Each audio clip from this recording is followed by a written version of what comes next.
You're a loser, aren't you? Think I'd marry a failure? Adam's words cut through Serena like ice as she stood in her wedding dress, having just revealed her supposed financial ruin.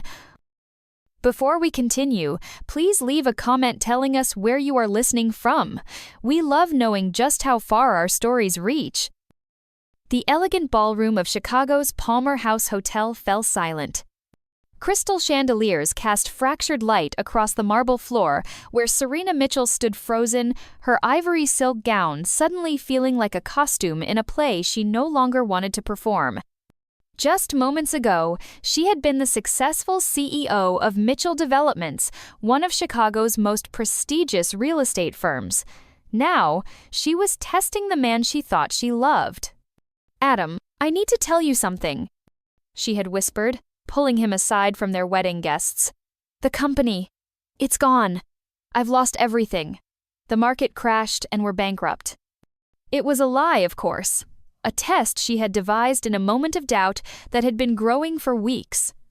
Something about Adam's increasing interest in her financial affairs, his casual questions about her will, his suggestion that they merge their bank accounts after the wedding. Her instincts, honed by years of ruthless business dealings, had finally demanded an answer to the question that kept her awake at night. Did Adam Shaw love her, or her money? Now she had her answer.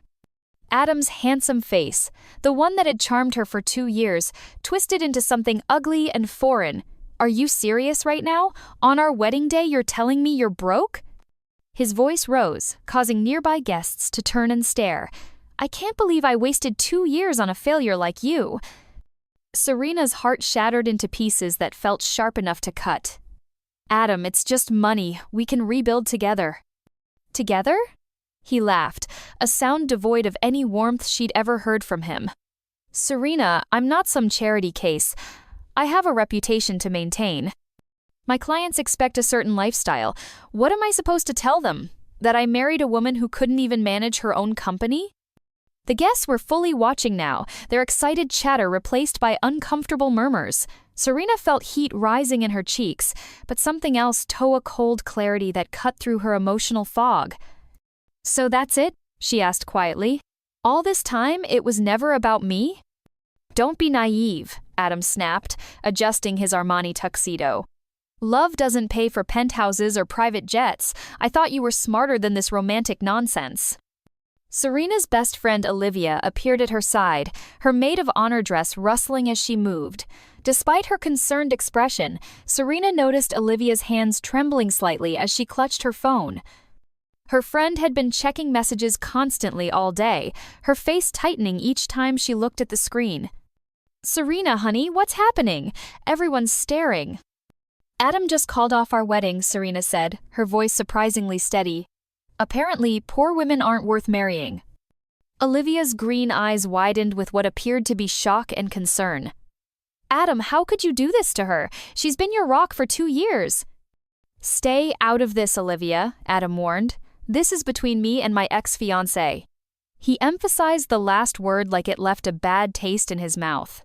Serena looked at the man she had planned to spend her life with, searching for any trace of the person she thought she'd known.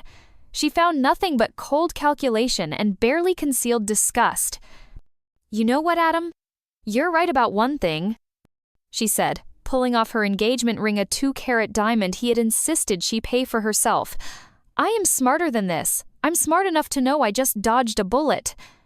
She dropped the ring at his feet, where it bounced once against the marble with a tiny crystalline chime. "And for the record," she continued, turning to address the stunned wedding guests, "I'm not actually bankrupt. I was testing his character." Her voice carried across the ballroom, clear and strong. "Turns out he doesn't have any." Adam's face went from angry to mortified as murmurs rippled through the crowd. You lied? This was all some kind of test?" "A test you failed spectacularly," Serena confirmed. She looked around at the elaborate decorations, the expensive flowers, the ice sculpture of intertwined hearts that now seemed grotesquely ironic. "Ladies and gentlemen, I apologize for the dramatic turn of events. Please, enjoy the reception. The bar is open, and the food is already paid for. Consider it a celebration of my narrow escape."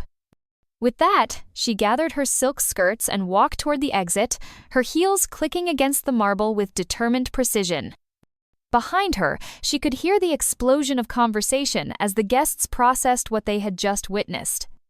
Olivia caught up with her in the hotel's marble lobby. "Serena, wait! I can't believe he said those things to you. Are you okay?" Serena paused, looking at her friend's concerned face.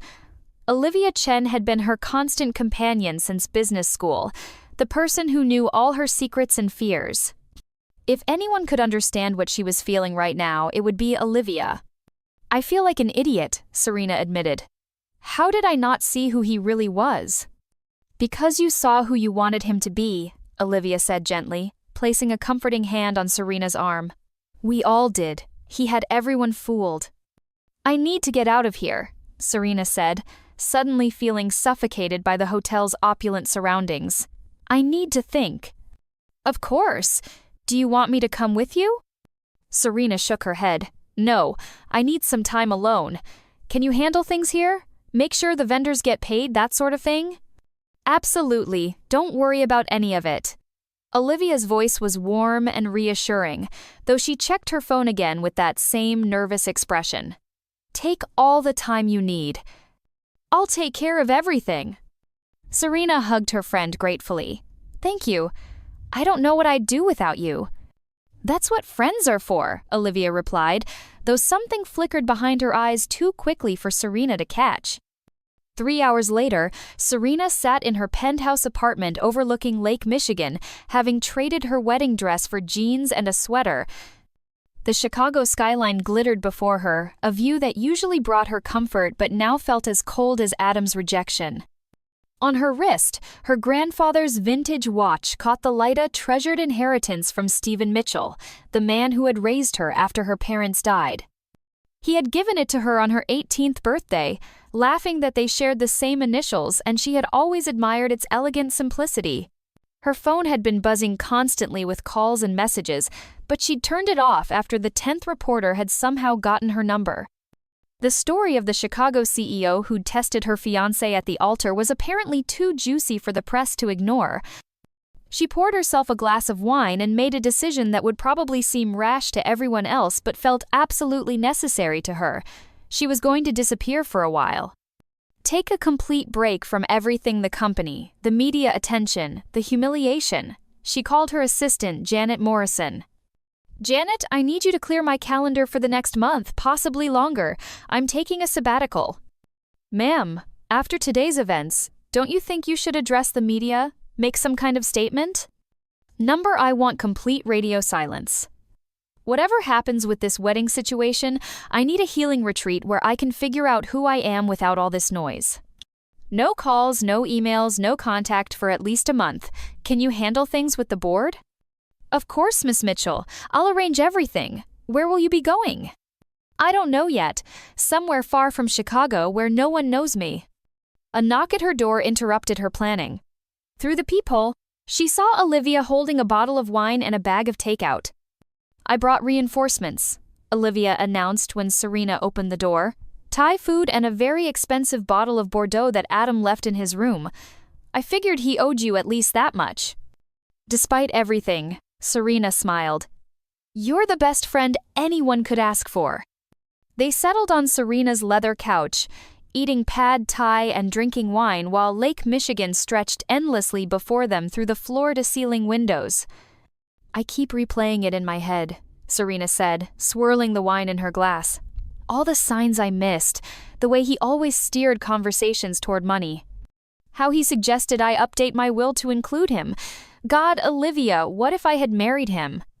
"But you didn't," Olivia pointed out. "Your instincts saved you. That's not the action of someone who's naive or foolish." Serena noticed her friend checking her phone again, the device buzzing with what seemed like urgent messages. "Everything okay? You've been getting a lot of calls today." Olivia's face tightened almost imperceptibly. "Just work stuff. You know how clients can be demanding." She set the phone aside quickly. "But enough about me. I'm worried about you." "I suppose you're right about the instincts." Serena took a sip of wine, feeling the tension in her shoulders begin to ease slightly. I really thought he loved me. I thought I'd finally found someone who saw past the money and the business success to the real me. Olivia was quiet for a moment, staring out at the lake. Serena, can I ask you something? Of course. Do you ever think about what would happen if you really did lose everything? Like if the company actually failed and you had nothing left? Serena looked at her friend curiously. That's a strange question. Why do you ask? I don't know. I guess I'm just wondering if there's anyone in your life who would love you no matter what. Besides me, of course. Olivia added with a smile that didn't quite reach her eyes. I hope so, Serena said slowly. I mean, that's what I was trying to figure out with Adam, right? Whether love could exist without money. Right. Olivia nodded, but her expression remained oddly distant. And what did you decide? That I need to be more careful about who I trust. Serena replied, money changes people. It makes them see you differently, want things from you that have nothing to do with who you really are. That must be incredibly lonely, Olivia said softly. It is. Serena's voice was barely above a whisper. Sometimes I wonder what my life would be like if I'd made different choices. If I'd focused on building relationships instead of building an empire. It's not too late for that, Olivia said, but there was something strange in her tone. You could start over. Leave all this behind. Serena laughed, though it sounded hollow. And go where? Do what? This penthouse, the company, the money, it's all I know. It's who I am. Maybe that's the problem, Olivia murmured, so quietly that Serena almost didn't hear her. They finished dinner in relative silence, each lost in their own thoughts. As Olivia prepared to leave, she turned back to Serena with an expression that was hard to read. Serena, I want you to know that whatever happens, our friendship means everything to me. You've always been there for me, especially when I was going through rough patches. I hope you know how grateful I am. Of course I know that, Serena said, puzzled by the sudden sentimentality. We're sisters, remember? That's what we promised each other in business school. Sisters, Olivia repeated, but the words seemed to stick in her throat. Right. Well, get some rest. Tomorrow's going to be a new day. After Olivia left, Serena poured herself another glass of wine and stood at her windows, looking out at the city she had conquered. She touched her grandfather's watch absently, remembering his words when he'd given it to her. Time is precious, Serena. This watch will remind you that every moment matters. Don't waste your life chasing things that don't bring you joy. She didn't know that somewhere out there, Adam Shaw was making a phone call that would change everything. It's done, he said into his phone. She humiliated me in front of everyone, just like you said she would. Good, came Olivia's reply. That makes this easier. She'll be vulnerable now, probably drinking, probably not thinking clearly. Are you sure about this? I mean, we could still find another way. Adam, we've been over this. I owe people who will kill me if I don't pay them back. The gambling debts aren't going away and they're not patient. She has more money than she could spend in 3 lifetimes. But killing her, Olivia, this is insane. She's not going to die. Olivia's voice was sharp with impatience. The plan is to make it look like an accident, take her somewhere remote, and by the time she's found, we'll have had time to access her accounts and transfer everything we need.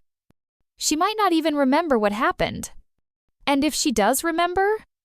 She won't, trust me. Adam stared at his reflection in his hotel room mirror, hardly recognizing the man looking back at him. When had he become someone capable of this? When had money become more important than basic human decency? But his credit cards were maxed out. His reputation was in ruins after tonight's scene. And Olivia was right, Serena had more money than she could spend in 5 lifetimes. Maybe she deserved to learn what it felt like to have nothing, the way he felt now. What do you need me to do? He asked finally. Leave that to me, Olivia said. I know exactly how to get her out of that penthouse. The next morning, Serena woke with a pounding headache and the taste of regret in her mouth. Sunlight streamed through her uncovered windows, reminding her that she had forgotten to close the blinds the night before. Her phone showed 17 missed calls and 43 text messages, most from reporters, but some from concerned friends and business associates. She was scrolling through them when Olivia's name appeared on her screen.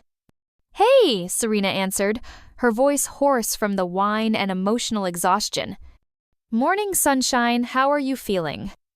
Like I got hit by a truck, a very expensive, well-dressed truck. Olivia laughed. That's my girl, listen, I have an idea for your sabbatical. Why don't we get out of the city for a while? I have access to my client's cabin in rural Illinois. It's about 2 hours south, middle of nowhere, perfect for hiding from reporters and processing everything that's happened. Serena considered this. The idea of escaping the city's prying eyes was appealing, and she trusted Olivia completely. That actually sounds perfect. When were you thinking? How about this afternoon? We could drive down, pick up some groceries, spend a long weekend just talking and healing. No phones, no business, no pressure. You know what? Yes, let's do it. Serena felt the first genuine spark of enthusiasm she'd experienced since yesterday's disaster. I'll pack a bag. Perfect. I'll pick you up at 3. What Serena didn't know was that Olivia was making another call immediately after hanging up. It's happening, she told Adam. I'm picking her up at 3. Are you ready? The gun is in my car, but Olivia, I still think... Don't think. Just follow the plan.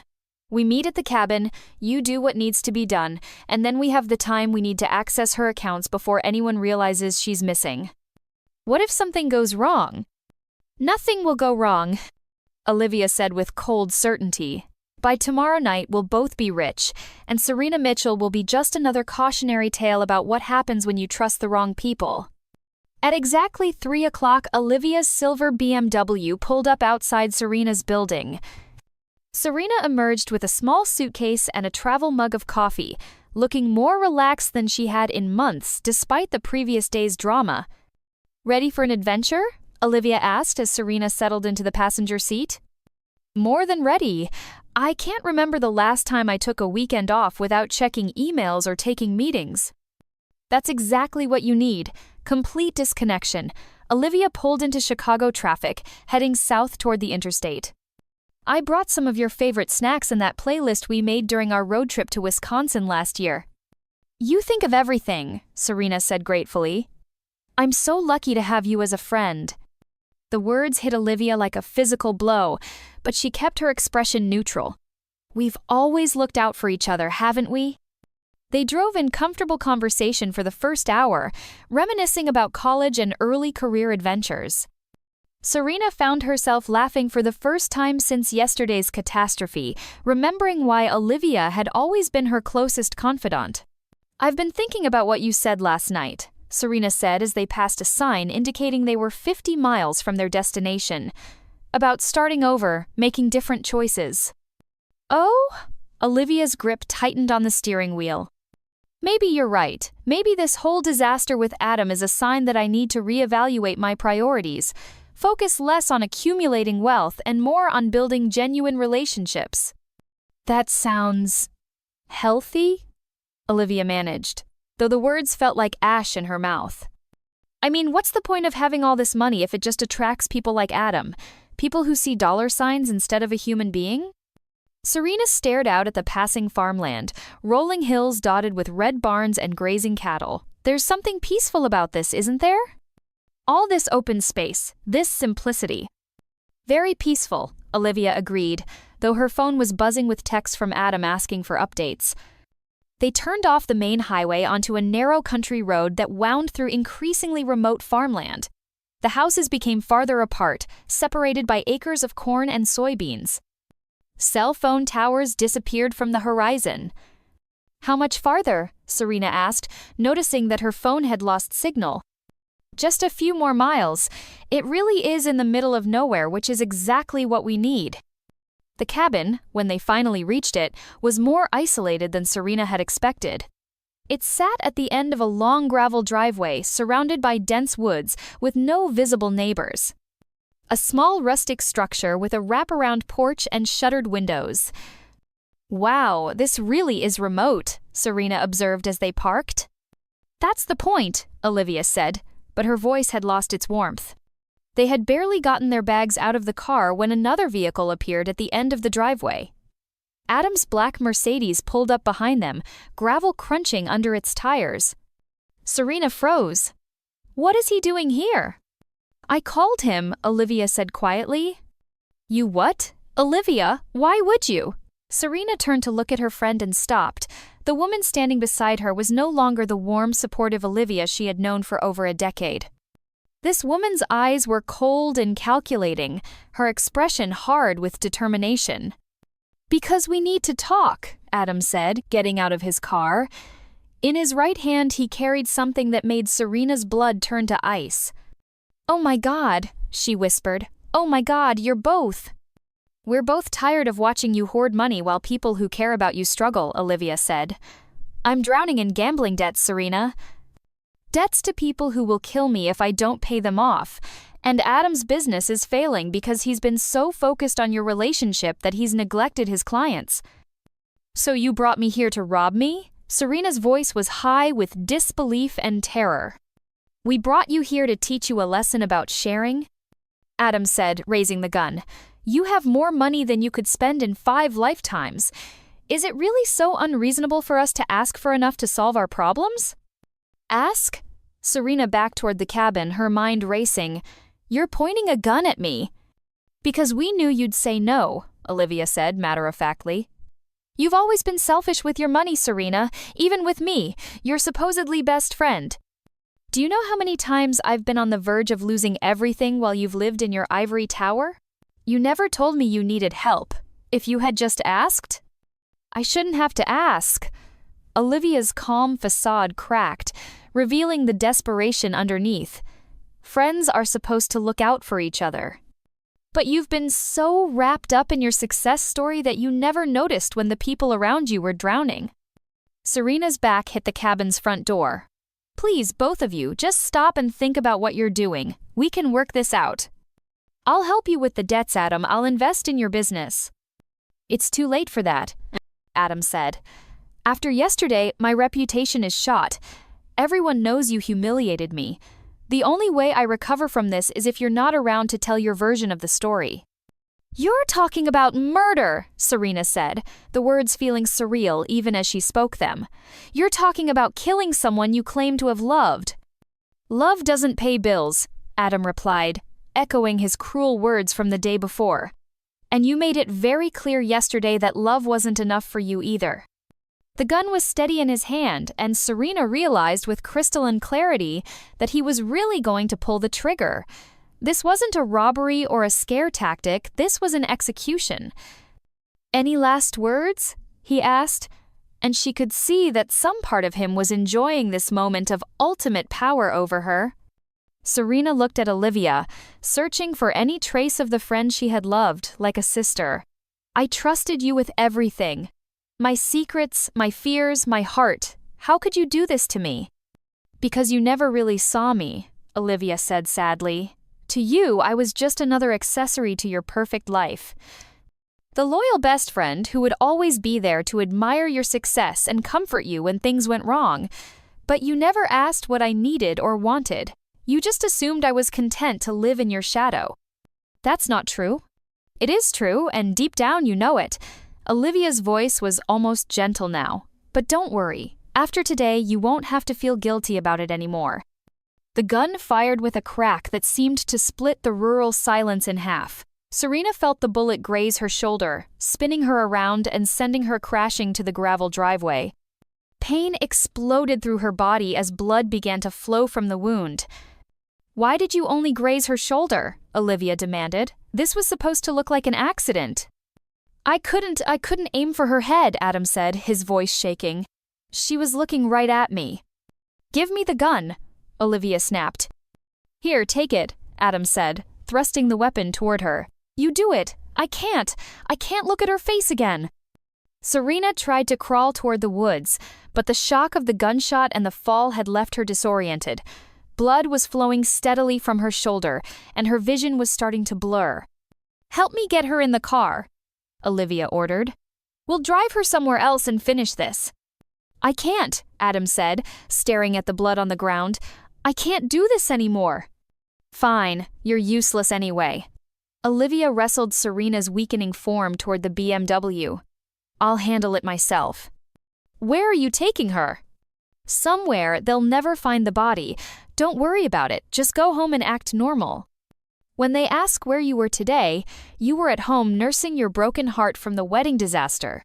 Adam watched as Olivia loaded the semi-conscious Serena into the back seat of the BMW, her head lolling against the window. Blood continued to seep from her shoulder wound, staining the leather seats. Olivia, maybe we should just… Just what? Take her to a hospital? Tell them it was an accident? Olivia's laugh was bitter. She heard everything, Adam. She knows we planned this. If she lives, we both go to prison. And if she dies, we're murderers. If she dies, we're rich murderers who never get caught. Olivia slammed the car door. Don't lose your nerve now. We've come too far to back out. She drove off, leaving Adam standing alone in the gravel driveway, staring at the bloodstains that marked the spot where his former fiancé had fallen. In the distance, crows called to each other across the empty fields, and he wondered if this was what the beginning of hell felt like. Olivia drove for an hour through increasingly remote countryside, past farmhouses and through small towns where nothing stirred on this quiet Sunday afternoon. In the back seat, Serena drifted in and out of consciousness, her mind struggling to process what had happened. She had been shot. By Adam, with Olivia's help. Her best friend since college, the woman who had been her maid of honor, who had known all her secrets and fears, had betrayed her as completely as it was possible to betray another human being. Finally, Olivia turned onto a dirt road that seemed to lead nowhere, bordered by cornfields that stretched to the horizon. After another 10 minutes of bumping along the rutted path, she stopped the car near a bridge that crossed a narrow creek. "End of the line," she said, turning to look at Serena. "I'm actually sorry it came to this. If you had just been more generous over the years, more aware of other people's needs, none of this would have been necessary." Serena tried to speak, but only a whisper emerged. "Please." "Don't beg. It doesn't suit you." Olivia got out of the car and walked around to the passenger side. "I'll make it quick. You won't suffer." But when she opened the door, Serena summoned the last of her strength and rolled out the opposite side, hitting the ground hard. The impact sent fresh waves of pain through her injured shoulder and caused her head to strike a rock embedded in the soil. Stars exploded across her vision as a second trauma compounded her injuries. "Damn it!" Olivia cursed, running around the car. Serena tried to crawl toward the creek, knowing that water might be her only hope of escape. Behind her, she could hear Olivia's footsteps getting closer. With her last conscious thought, she rolled down the creek bank, her body hitting the cold water with a splash that seemed to echo through the countryside. The shock of the frigid water sent her into immediate unconsciousness, but it also slowed her bleeding and began to wash away evidence of the crime. Her body caught against fallen logs and debris that had collected near the Frank property line, where Mill Creek made a lazy bend through 40 acres of farmland that had been in the Frank family for 3 generations. Above, Olivia searched frantically along the creek bank, but in the gathering dusk and with Serena's dark clothing, she couldn't locate the body. After an hour of increasingly desperate searching, she convinced herself that Serena had drowned and her body would be carried downstream, where it might not be found for weeks. She drove back to Chicago, leaving behind a woman who was barely clinging to life in the cold water of Mill Creek. Miles away, Don Frank was sitting on his front porch, enjoying the sunset he could no longer see but still felt in the warming air around him. Don had lost his sight in a farming accident 30 years ago, but his hearing had grown extraordinarily acute in compensation. He heard the car in the distance and the sound of something hitting water echoing across the fields. Most people would have dismissed such sounds in rural Illinois. Shunters were common, and sometimes neighbors had heated discussions that carried on the wind. But Don had spent enough years on this land to know the difference between normal country sounds and something wrong. He called for his grandson Ryan, who was inside preparing for another early morning at his rural medical clinic. Ryan Frank was 35 years old, a country doctor who had chosen to serve the underserved farming communities rather than pursue wealth in the city. He had inherited his grandfather's strong moral compass and his instinct for helping people in need. "Grandpa, what is it?" "Something's not right out in the east pasture," Don said. I heard a car, some shouting, and then what sounded like a loud thud or splash. Might be nothing, but Ryan was already reaching for his medical bag and flashlight. I'll go check it out. Probably just kids messing around, but better safe than sorry. He took their old pickup truck across the field, following tire tracks in the dirt road that led toward Mill Creek.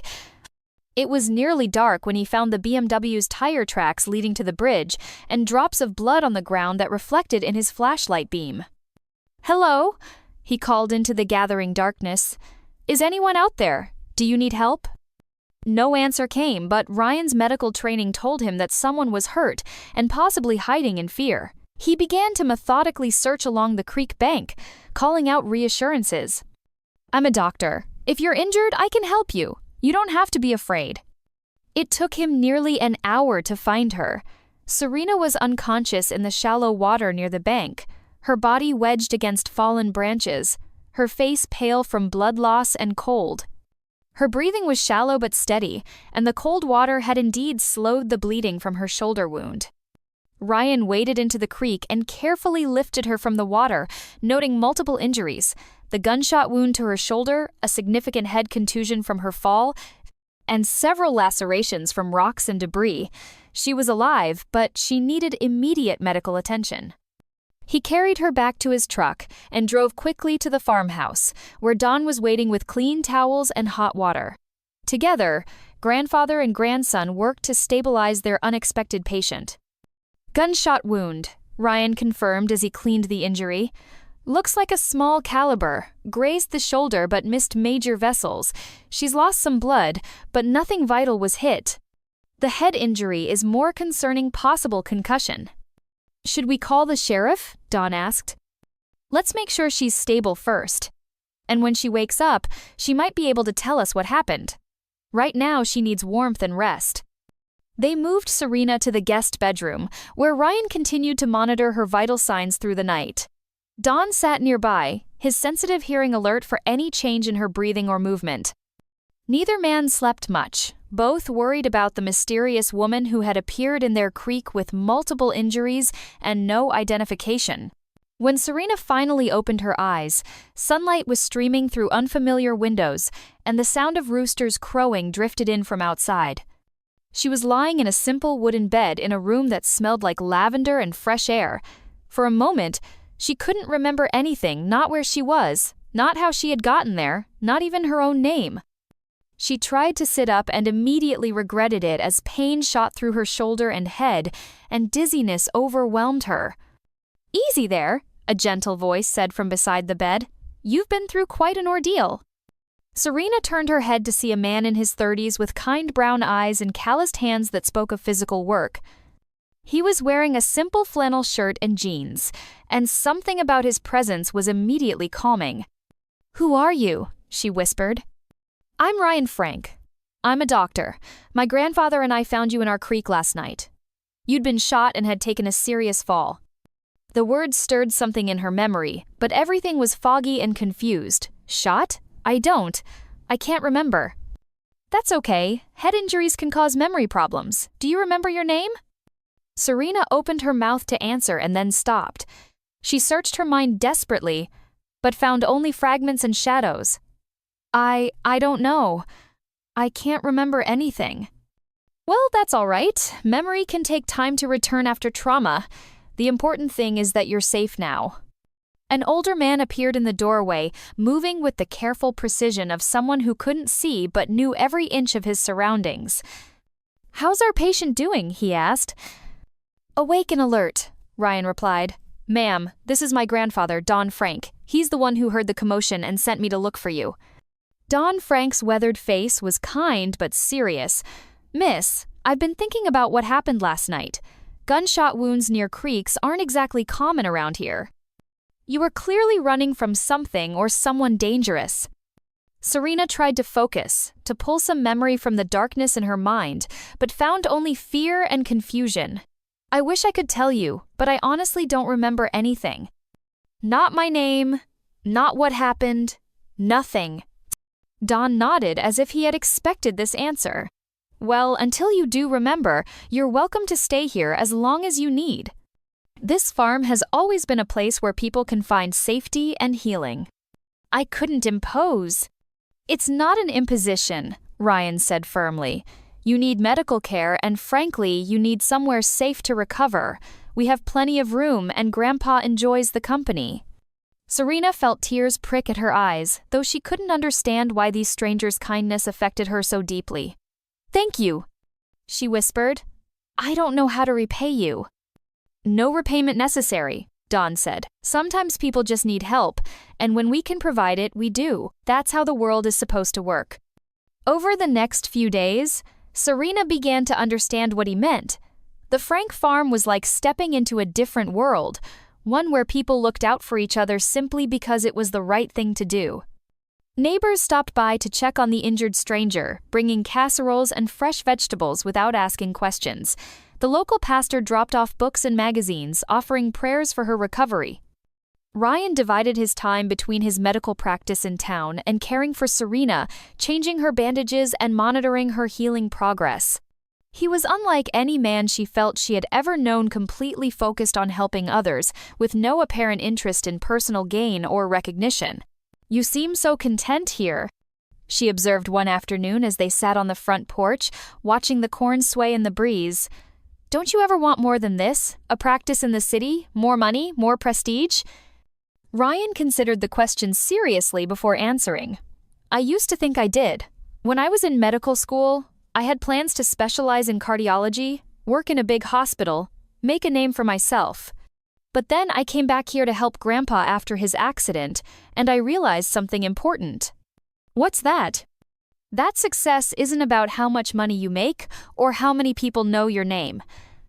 It's about how many lives you touch, how much good you do in the world. He gestured toward the fields around them. Out here, I'm not just a doctor. I'm a neighbor, a friend, someone people can count on. Mrs. Henderson down the road calls me when her arthritis is acting up. Tommy Morrison brings me vegetables from his garden in exchange for treating his diabetes. Old Pete Collins stops by just to talk because he's lonely since his wife died. Something about his words resonated deeply with her, though she couldn't explain why. That sounds incredibly fulfilling. It is. And it's something you can't put a price on. Don Frank's voice drifted from inside the house, where he was listening to a radio program about medicinal plants. Ryan, come listen to this. They're talking about that willow bark extract I've been telling you about. Grandpa's something of an expert on herbal medicine, Ryan explained as they went inside. He's been studying traditional remedies for decades. Don was sitting in his favorite armchair, his fingers tracing the pages of a Braille book on natural healing. 40 years of reading everything I could get my hands on about what the land can provide. Lost my sight, but I gained a different kind of vision. What do you mean? Serena asked, settling into a chair nearby. When you can't see the surface of things, you learn to see what's underneath. The truth about people, about situations, about what really matters. Don's weathered hands paused in their reading. Like you, for instance. Serena's heart skipped a beat. What about me? You're not who you appear to be. Oh, I don't mean you're dangerous or anything like that. But everything about you, the way you speak, the unconscious way you assess the value of things around you, your instinctive understanding of organization and efficiency tells me you come from a world very different from ours. Ryan looked surprised. Grandpa, she doesn't remember anything about her past. The mind may forget, but the soul remembers, Don said gently. And I want you to know, miss, that whatever brought you to our creek, whatever you're running from or hiding from, you're safe here for as long as you need to be. Serena felt those inexplicable tears again. This blind old man seemed to see her more clearly than she could see herself. Thank you, she whispered. Days passed into weeks, and gradually Serena began to feel stronger. She helped with simple farm chores as her shoulder healed, finding unexpected peace in feeding chickens and hanging laundry on the line. The work was so different from anything her body seemed to remember that it felt almost meditative. Ryan showed her around the property, explaining how different crops were rotated to maintain soil health, how the old windmill pumped water for the animals, how every element of the farm worked together in harmony. She found herself fascinated by the complexity hidden beneath what city dwellers might dismiss as simple country life. "There's a rhythm to it," she observed one evening as they watched the sunset paint the sky in shades of gold and crimson. "Everything has its place and purpose." "That's what I love about farming," Ryan agreed. "It teaches you patience, respect for nature, the value of hard work, very different from the instant gratification of modern life." Something about his words stirred a memory flashes of a different life filled with deadlines and stress, but when she tried to grasp it, the images slipped away like water through her fingers. 3 weeks after her arrival, she made a discovery that would begin to unlock the mystery of her identity. She was helping Ryan organize medical supplies when she noticed him checking his watch, a simple plastic digital model that seemed at odds with his otherwise thoughtful approach to possessions. "That watch doesn't seem like you," she commented. "It's not really my style," he admitted, "but it keeps good time, and that's what matters for patient visits." She looked down at her own wrist, where an elegant vintage timepiece caught the afternoon light. She had been wearing it when they found her, and neither she nor the Frank men had thought to question its significance. "This one feels important," she said, touching the watch face gently. "The initials. Smen, they feel familiar, but I can't remember why." Don, who had been quietly listening from his chair, spoke up.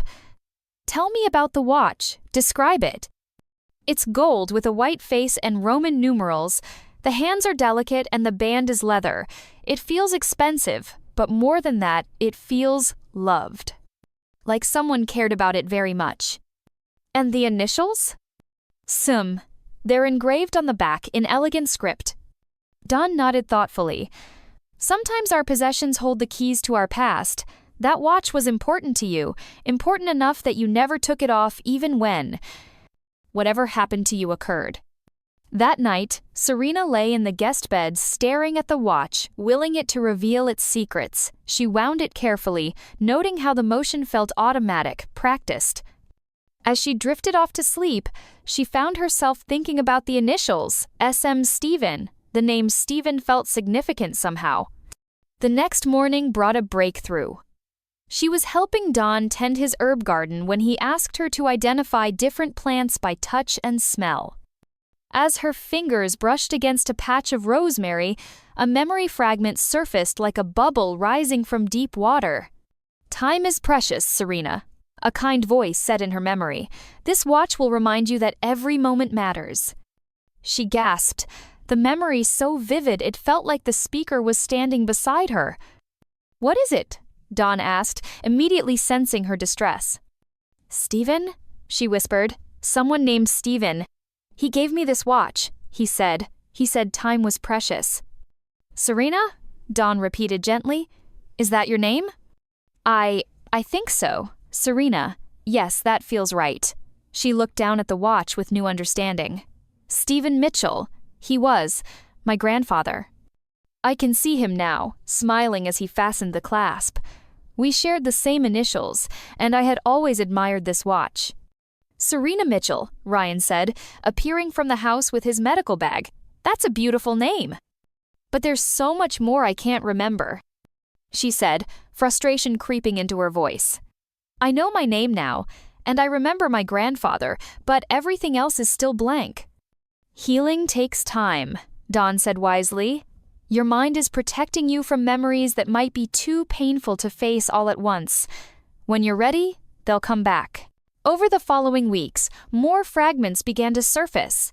She remembered feeling lonely, remembered a sense of profound betrayal, remembered fear and pain. But the complete picture remained elusive, like a jigsaw puzzle, with most of the pieces still missing.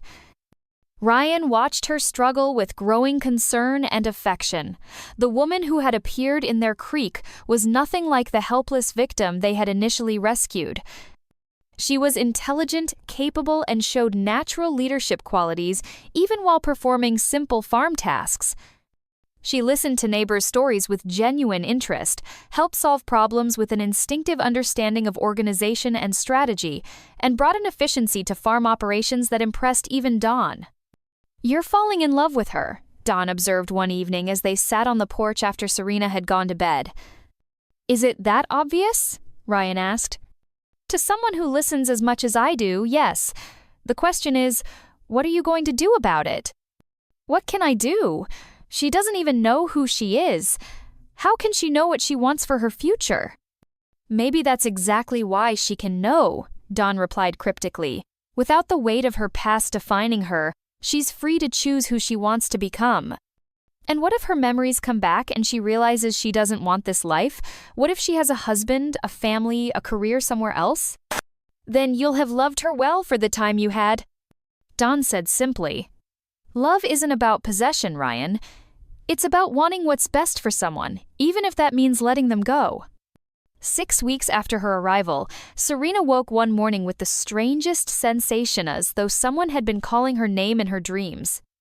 She dressed and went outside to find Don working in his medicinal herb garden, harvesting plants for one of his healing teas. Good morning, she called. What are you making today? Something special, he replied, a blend that might help with memory issues.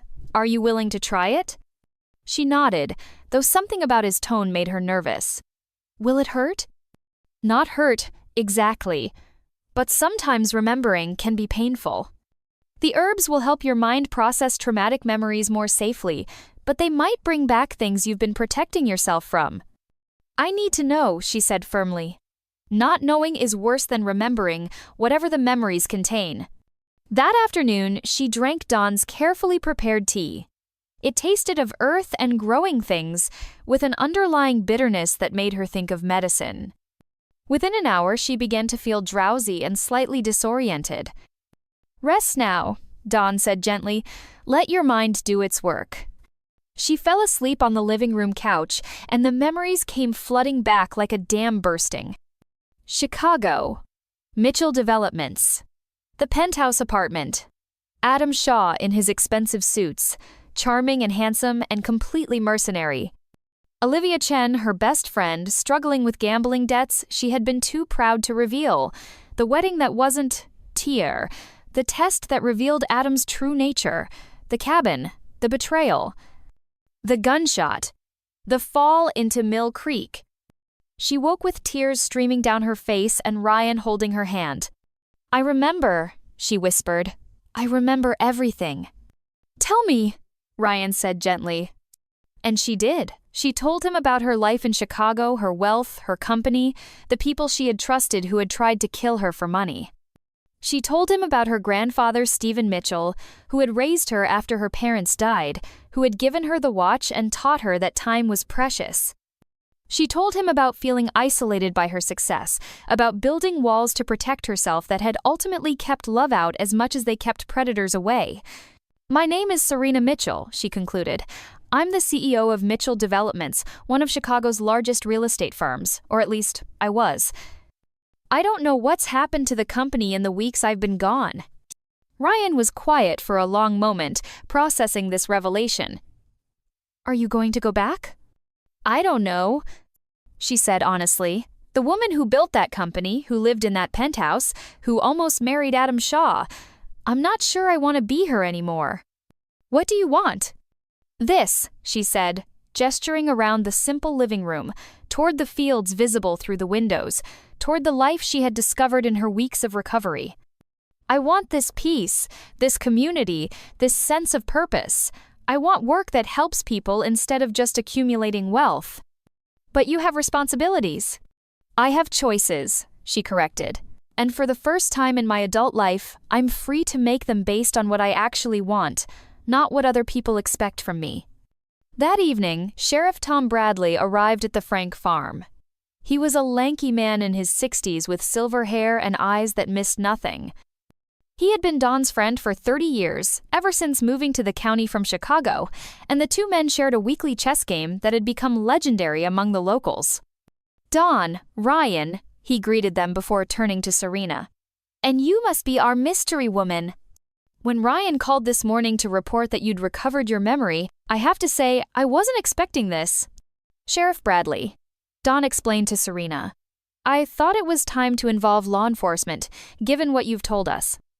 Ma'am, the sheriff continued, I understand you have quite a story to tell. Why don't we start from the beginning?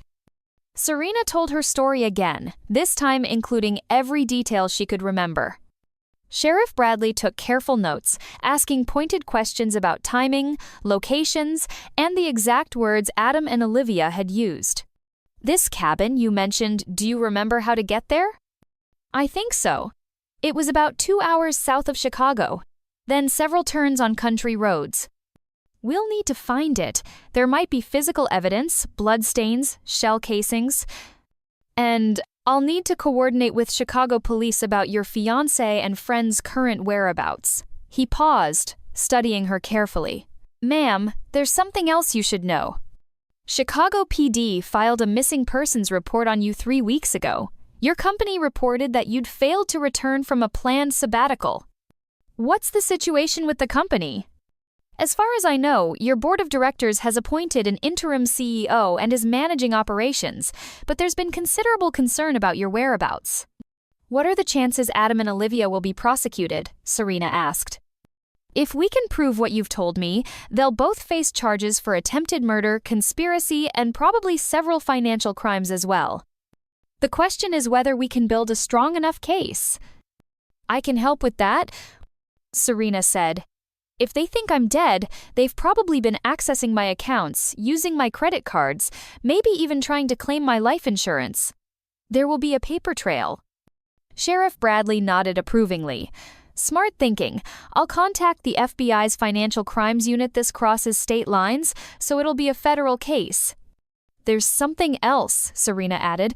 "I want to make sure Ryan and Dawn are protected. If Adam and Olivia find out I'm alive and where I am." "We can take care of ourselves," Dawn said firmly. "With respect, sir, these people tried to commit murder for money.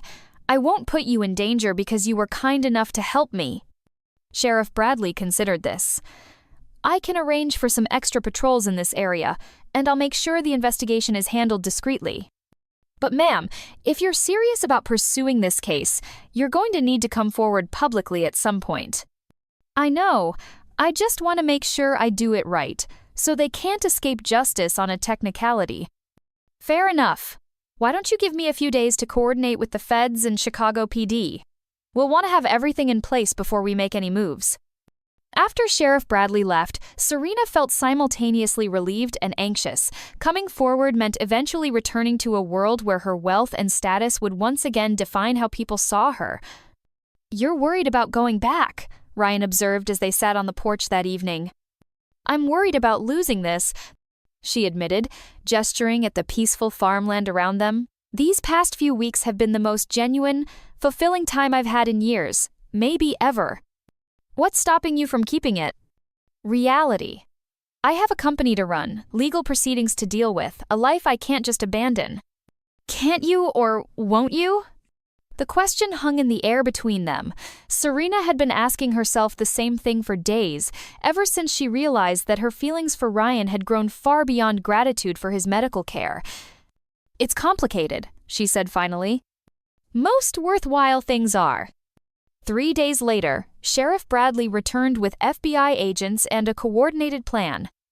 They had located the cabin, found blood evidence and the shell casing from Adam's gun, and traced significant financial activity in accounts linked to both Adam and Olivia. "They've been busy," Agent Martinez explained. "Credit card charges, wire transfers, even an attempt to claim your life insurance. They're not very good criminals, which makes our job easier." "What happens now?" Serena asked. "Now we arrest them. We have enough evidence for attempted murder charges, and the financial crimes will probably add another 20 years to their sentences." "Will I have to testify?" "Almost certainly. Are you prepared for that?" Serena looked around the Frank farmhouse one more time, memorizing the simple furniture, the family photographs, the feeling of peace that had enveloped her here. "Yes, I'm ready." The arrests happened simultaneously in Chicago. Adam was taken into custody at his downtown office, where he'd been trying to convince clients that his relationship with Serena had ended amicably and that he was still a trustworthy investment advisor. Olivia was arrested at a casino, where she was gambling with money stolen from Serena's accounts. Both immediately tried to claim that Serena had given them permission to access her money, but the financial evidence told a different story.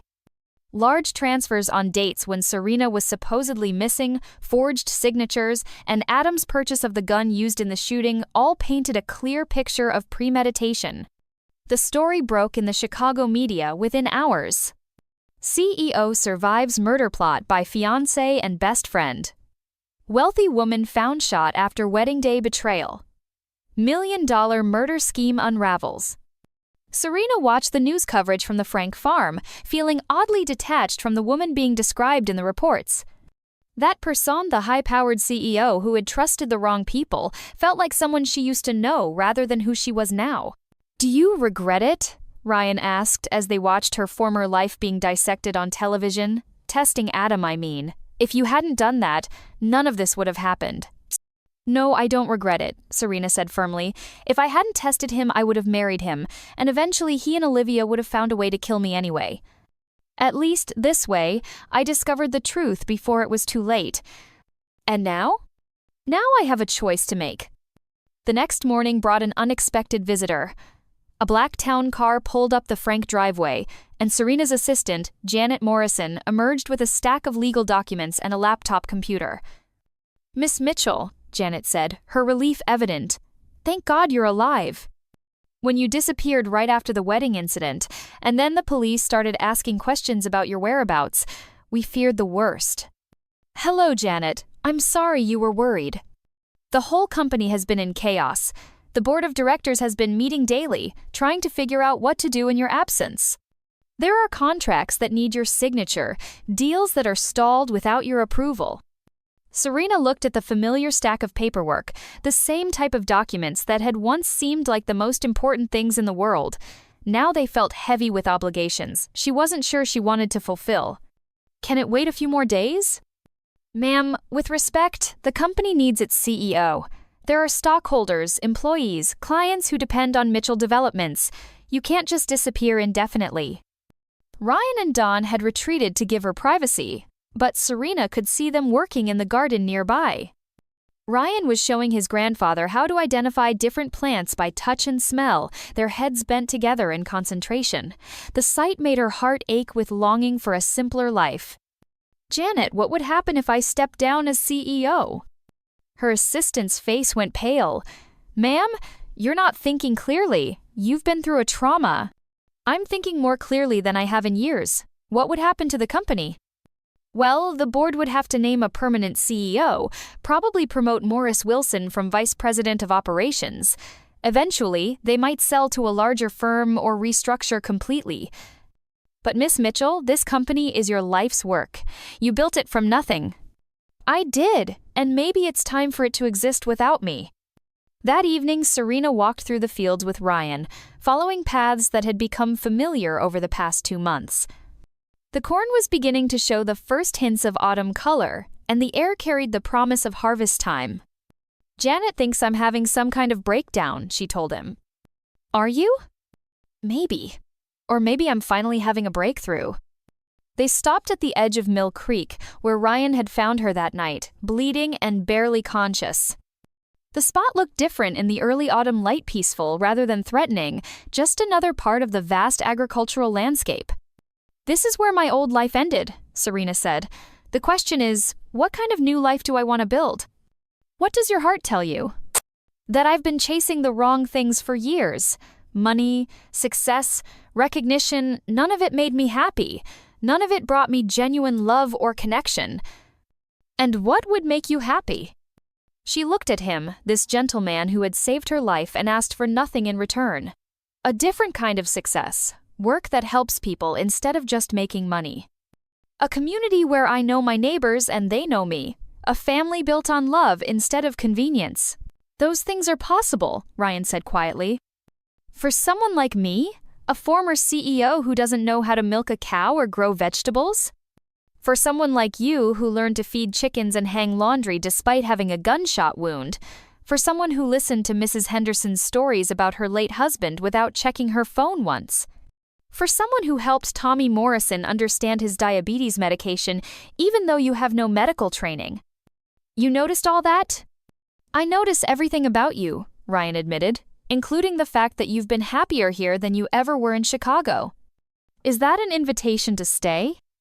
It's an invitation to consider what would make you truly happy, regardless of what other people expect from you. That night, Serena made her decision. She called Janet and dictated her resignation letter as CEO of Mitchell Developments, effective immediately. She recommended Morris Wilson for permanent leadership and authorized the sale of her company shares. "Ma'am, please reconsider," Janet pleaded. "You're giving up everything you've worked for." "No," Serena said firmly. "I'm trading everything I worked for everything I actually want." Next, she called her lawyer and instructed him to liquidate most of her assets and create a foundation focused on rural healthcare and education. "I want to build a pediatric clinic," she explained, "something that serves the farming communities that don't have access to specialized medical care." "And where would you like this clinic located?" Serena looked out the window at the Frank farm, where Don was teaching a group of neighborhood children about medicinal plants, while Ryan prepared for another day at his small rural practice. "Right here," she said. "I know exactly where it should go." The legal proceedings took months to resolve, but the outcome was everything Serena had hoped for. Adam received 15 years for attempted murder, conspiracy, and financial fraud. Olivia received 12 years for the same charges, with the judge noting that her gambling addiction, while tragic, did not excuse attempted murder. During the trial, Serena testified with calm determination, describing the betrayal and violence without seeking vengeance. She spoke about the impact of their crimes not just on her, but on the principle that people should be able to trust those closest to them. "The defendants didn't just try to kill me," she told the court. "They tried to kill the part of me that believes in love, friendship, and human decency. Fortunately, they failed at that too." Throughout the legal process, she remained at the Frank farm, gradually becoming part of the community she had stumbled into by accident. She learned to can vegetables, helped with the harvest, and threw herself into planning the pediatric clinic that would serve 5 rural counties. And somewhere along the way, without fanfare or dramatic declarations, she and Ryan fell in love. It wasn't the passionate, complicated relationship she had thought she shared with Adam. Instead, it was built on shared values, mutual respect, and the kind of deep compatibility that comes from facing challenges together. Ryan never once asked about her money or showed any interest in her former status. He loved the woman who fed chickens at dawn and read stories to his grandfather in the evening. "Are you sure about this?" he asked one night as they sat on the porch swing, watching fireflies dance over the fields. "Giving up everything you had for a life that's so different?" "I'm not giving up everything," Serena corrected. "I'm choosing everything that matters." 5 months after the legal proceedings concluded, Serena discovered she was pregnant.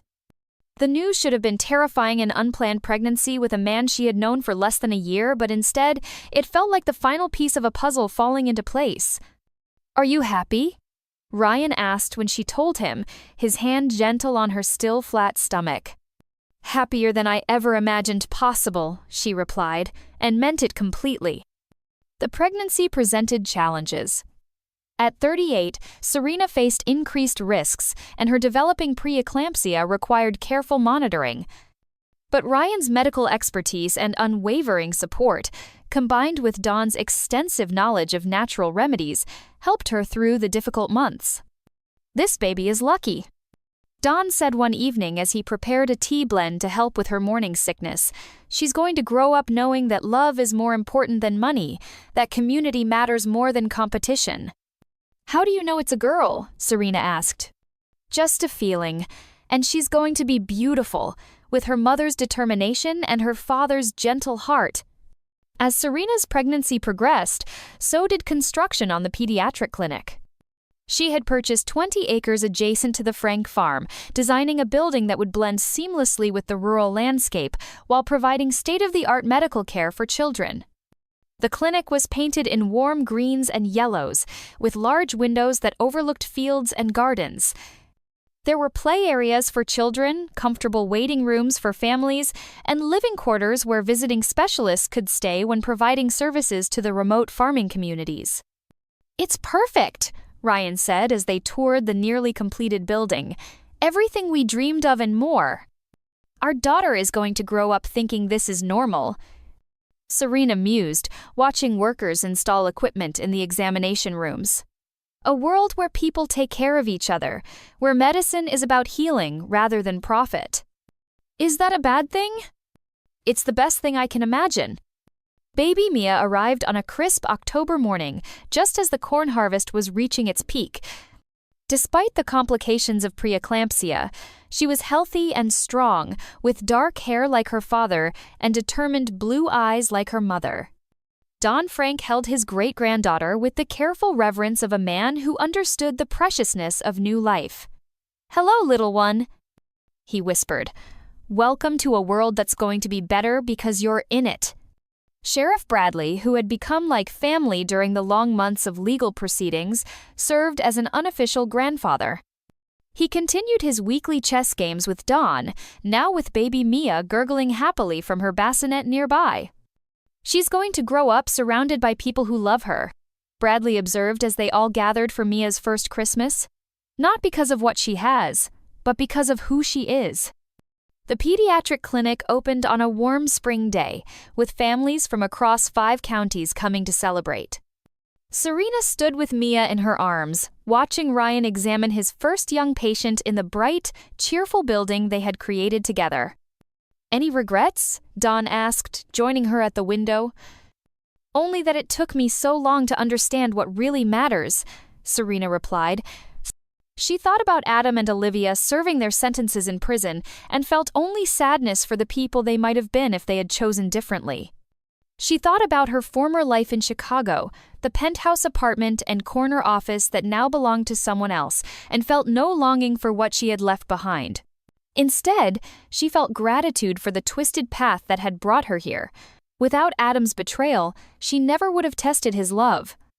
Without the test, she never would have discovered his true nature. Without Olivia's treachery, she never would have ended up bleeding in Mill Creek.